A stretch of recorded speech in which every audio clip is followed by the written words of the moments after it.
Hello, everyone. I hope that you're all doing well wherever you are. And I wanted to do a video. I've been thinking about this one for a long time now, but I was waiting until all the interviews were done. And I actually sent an email about it last week, and it was specifically about the difference between detachment versus indifference. And this one is a huge one for me, and I find it's a huge one for a lot of different people because I got a lot of emails back from people saying, please do a video on it. I'm like, yeah, definitely. Because this is something that confused me for the longest time, and it still confuses me actually, because I would really say that actually I go into some modes. I'm like, am I being indifferent right now? Am I being cold and aloof and indifferent, or am I actually being detached to the situation, right? And it's really important for us to realize the difference between the two phases or stages, because not stages, the two different statuses, because it's very easy for us to believe that we're being detached when actually we're being indifferent and cold, right? And you don't want to become cold, because that's not what the point of detachment or Buddhism, the teaching of Buddhism is. It's to realize that everything is impermanent, everything is transient, everything is always changing, and to attach yourself to anything means that you're attaching yourself to grief and suffering, because it'll change, and then you're gonna be like, oh my god, but I love that thing and it's changed now and I feel sad, right? So the whole point is to just step back a little bit and realize, okay, I love this thing, I am absolutely in love with this thing, whatever it might be, a person, a situation, a job, a bottle, and you're like, oh my god, I love this thing, I'm really grateful to have this thing, I'm so happy to have this thing in my life right now. But also I realized that it might break, this bottle might break, and then my love for it is going to disappear unless I buy a new bottle. Or that person might die, or they might leave me, and then my love for them will disappear, and if I'm really attached to them, then I will feel sad and in despair and desperation and really, really terrible and terribly traumatized. But if I'm able to maintain a little bit of a distance and to realize that yes, this person might leave soon, or might have already left, they might already be gone in their minds, or they might be leaving soon. And particularly with the pandemic right now, there's a lot of people who are leaving our families and our friend circle, because it's just the way of the world right now. A lot of things are happening where detachment is the key here. It's the key learning. Don't get attached to things, people, situations, whatever it might be, because it will change. Because that is the only permanent thing that happens, is that change will happen. Everything changes. Nothing remains the same, right? And so as things change, we need to realize that we need to stay detached. And the more and more we kind of learn that lesson, we're able to still love the thing perfectly fine. We're not cold towards it. We're not indifferent to it.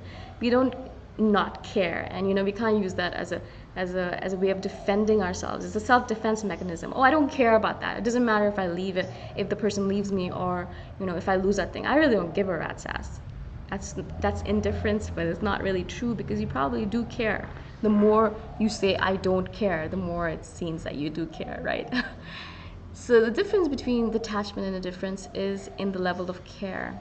And I really noticed it for myself in the way I look at the world. For example, I was extremely attached to Chiang Mai, and I'm still attached to it. I love Chiang Mai. It's given me so much. But I noticed that, and the universe was trying to give me a lesson over the last year. So I left Chiang Mai because of the COVID thing, and I went to Toronto. And till now, it's been a year and a half, well, a year and a bit, a year and 2 months.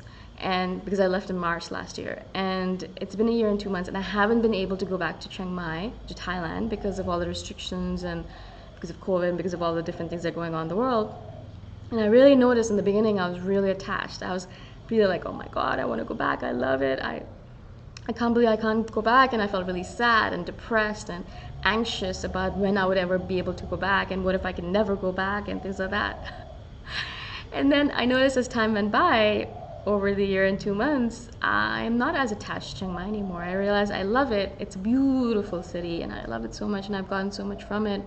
But if I never get to go back to Chiang Mai again, it would be all right with me. Yeah, it would be actually totally fine.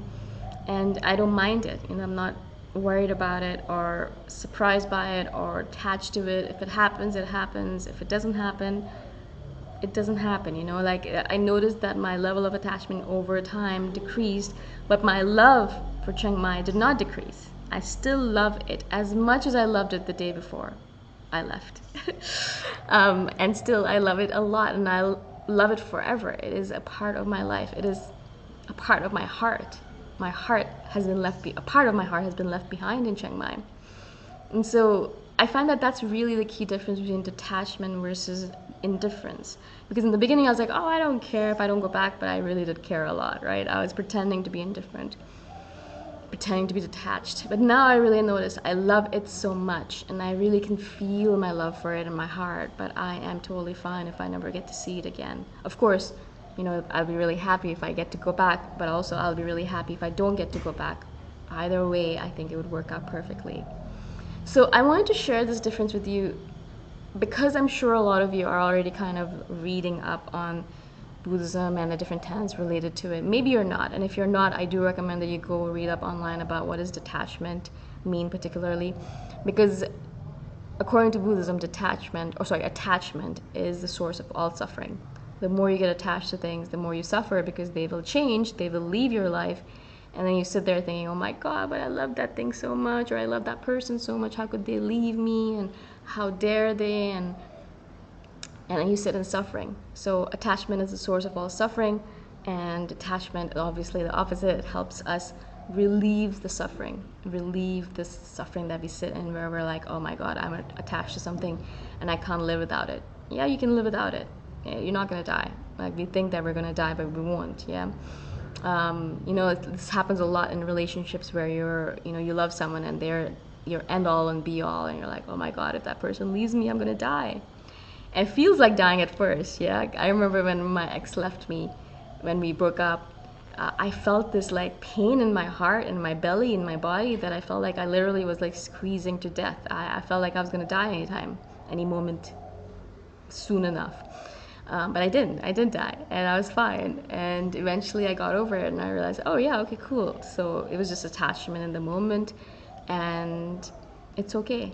He came into my life for a little bit of time. It was brilliant while it lasted. It was fun, but it was necessary for us to move on to our own paths, because if I didn't, I wouldn't be sitting here doing this video for you. Absolutely not. So it's brilliant, it's lovely, it's life, it's beautiful. We get to do amazing things for a little bit of time, and then we say goodbye and we move on to something else, and then we do that for a little bit of time, and then we say goodbye and we move to something else, and life moves on little by little, as long as we don't get attached. Because as soon as we get attached, we can't move on, and we can't experience all that life has to give us.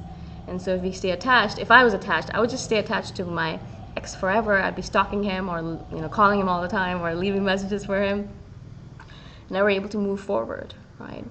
And so I would be stuck in that life of mine, that non-existent life of mine, instead of moving forward and living the life that I live right now, which is absolutely magnificently beautiful, amazing life, right? Like, I wouldn't want to give this up for a second. But again, as soon as this part of my life ends and I go into a different phase, I'll have to realize that that was just a temporary phase. This is a temporary phase, and this life is a temporary thing, and we're going to all die at some point in time. Probably sooner rather than later, considering what's going on in the world, but this is life. This is what it is. Don't get attached to anything. Not to your life, not to your breath, not to this world, not to your relationships, not to your job, to any situation, not to anything, because all of it is impermanent and transient. So I hope this makes sense to you, and I'd love to actually hear your thoughts on detachment and indifference, and what you think about what I've shared with you. Of course, this is a very brief synopsis of what I think about it, and I think it requires a lot more contemplation and conversation and discussion before we can even get to a point where we're like, yeah, I understand it.